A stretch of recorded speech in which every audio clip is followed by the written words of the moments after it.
কি বুঝতে পারছো কি এটা আমি কি বানিয়েছি? আর কেমন লাগছে বলো? বেশ ইয়াম্মি না? আজকাল সোশ্যাল মিডিয়ার যুগে দাঁড়িয়ে কোনো কিছু রান্না করা অসম্ভব বলে মনে হয় না। বলা ভালো, বাসন মাজা থেকে চণ্ডীপাঠ খুব সহজেই শিখে নেওয়া যায়, শুধু শেখার আগ্রহটুকু থাকলেই হবে। যদি আমার মতো খেতে ও খাওয়াতে যারা ভালোবাসো তারা তো জানোই এর মধ্যে একটা আলাদাই আনন্দ আর প্রাপ্তি আছে। আর যদি সেই রান্না খেয়ে সবাই প্রশংসায় পঞ্চমুখ, তখন আনন্দ বেড়ে দ্বিগুণ, যেটা হয়তো ভাষায় প্রকাশ করা যাবে না। আমি বাবা ভেতো বাঙালি, আর বাঙালি যে খাদ্য রসিক হবে না সেটা কি করে হয় বলো বাপু?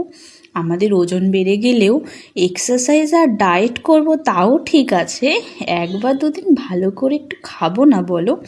দেখো তো, গল্প করতে করতে কি রান্না করেছি সেটাই তো তোমাদের বলা হলো না। এটা আমি বানিয়েছি আজকে টার্কিশ চিজ চিকেন। যাই হোক, আজ গল্পটা এইটুকুই থাক, রেসিপিটি না হয় অন্য একদিন শেয়ার করে নেব। আর কেমন লাগলো অবশ্যই জানিও।